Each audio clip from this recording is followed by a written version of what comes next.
마은혁 논쟁 최고조라. 윤석열 대통령 탄핵. 이게 무슨 말일까요? 일단 이거를 먼저 한번 보시죠.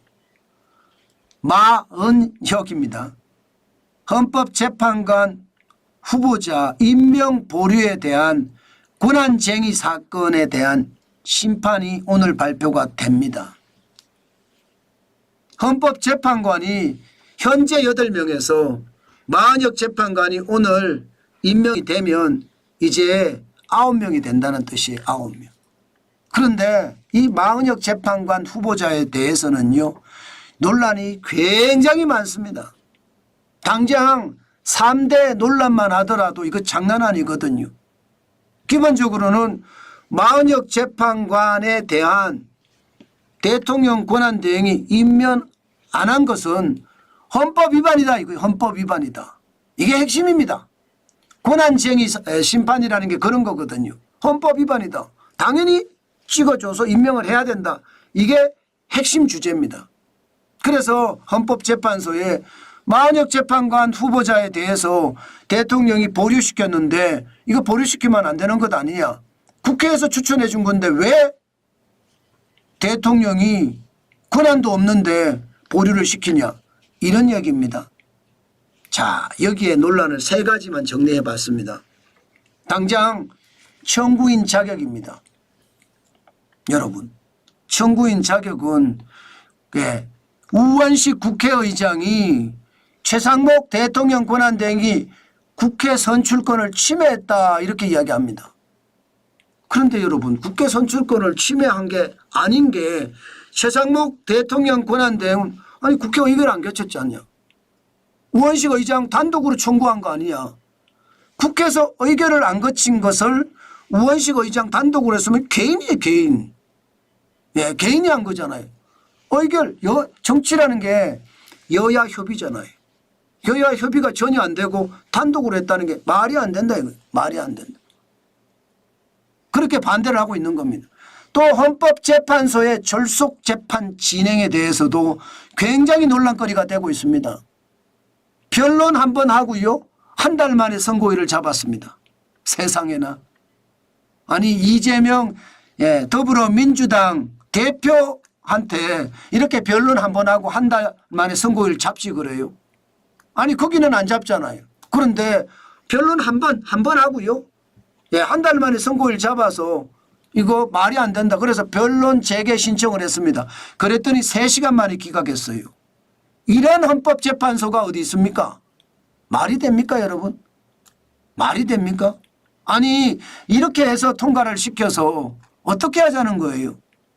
저는 여러분 이게 여야 협의에 대한 것도 문제가 합의에 대한 것도 문제가 있고 사실관계를 추가로 따져서 이렇게 졸속을 돼서는 안 된다 저는 생각합니다. 당연하지 않을까요? 게다가 아니 헌법재판관의 임명은 대통령은 대통령목만 임명한다는 거예요. 3명 추천하니까 3명만 임명해라 이거예요. 국회에서 추천하는 4명에 대해서는 그냥 이유 없이 도장 찍으라. 도장 찍으라. 대통령이 반대할 권한 없다 이거예요. 이거요? 아니 임명을 안 할 재량도 대통령 권한대행에 있습니다. 아니 대통령이 그러면 도장만 찍으면 그게 대통령입니까? 그게 국가 운영을 할 수 있는 자격이 있는 겁니까? 아니잖아요. 국가를 운영하는 사람은 대통령이 행정부의 수반으로 운영을 하는 거고요. 그러면 행정부 안에 들어있는 모든 일에 대해서는 대통령이 권한을 가지고 행사하는 겁니다. 저는 헌법재판관이라고 해서 그거 안 한다? 이것도 국가가 운영하는 큰 틀 중에 하나거든요. 저는 결국 말입니다. 이렇게까지 마은혁 헌법재판관 후보자에 대한 임명을 따져서 하겠다는 것은 결국 말입니다. 윤석열 대통령을 탄핵하자는 것은 아닌가 저는 그렇게 생각합니다. 그것도 4월 18일인가요? 4월 18일이 문영배, 이미선 이 두 사람이 임기가 만료되는 건가요? 제가 이 두 사람인지 정확히 모르지만 문영배는 맞습니다. 자, 그러면 여러분 마흔여까지 오면 4월 18일 이전에 진보 쪽에 재판관이 임기가 다 되기 전에 하겠다는 거. 그러면 보세요. 진보는 4명이에요. 마흔혁, 정계선, 이미선, 문영배. 그리고 중도는 3명. 정정미, 김복형, 김형두. 그리고 보수는 2명입니다. 조한창, 정형식. 자, 이렇게 되면요. 헌법재판관에 6명 이상이 탄핵을 인용을 하면 탄핵되는 겁니다. 지금 이 분위기에서 탄핵이 될 수밖에 없는 거잖아요. 그죠? 그래서 말입니다. 6명을 탄핵 인용에 맞추기 위해서 계속 꽂아 넣는 것은 아닌가, 그런 이야기를 지금 하고 있다는 뜻입니다. 답답하죠? 사실 국민들의 어떤 상황은 달라지고 있습니다.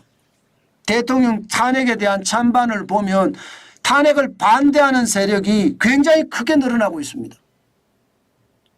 2024년이에요. 12월 2주차에는 21%였습니다. 그런데 1월 2주차는 32%까지 올라갔고요. 1월 4주차는 36%까지 올라갔습니다. 탄핵을 찬성하는 사람들은 많이 줄어들었고요. 75% 탄핵 찬성을 했다가 64%, 59%까지 떨어지고 있습니다. 이거 말입니다. 공정하지 못한 상황에서 헌법재판소가 만약에 탄핵을 계속 밀어붙이잖아요. 큰 혼란 옵니다. 기본적으로 헌법에 준해서 그리고 법률에 준해서 더 중요한 것은 민주적 절차를 지켜서 윤석열 대통령을 탄핵을 한다 이러면 국민들의 공감을 얻을 수 있을지 모르지만 기본적으로 공정이 안 돼요. 그러면서 기울어진 운동장이 돼. 기울어진 운동장. 이런 상태에서 만약에 탄핵이 이루어지잖아요. 대통령 지지율은 계속 올라가는데 이것은 여러분 오히려 말입니다. 더 큰 위험이 닥칠 수도 있다. 저는 그런 생각도 합니다. 이게 그 어느 때보다 여러분 신중해야 돼요. 이거 신중하지 못하잖아요. 그러면 진짜로 무서운 일이 터질 수도 있습니다. 저는 그게 두렵습니다.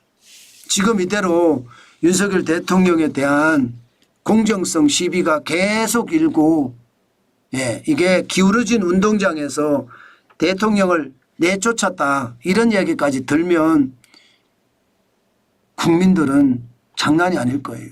저는 이거 반드시 봐야 되거든요. 지금 벌써 말입니다.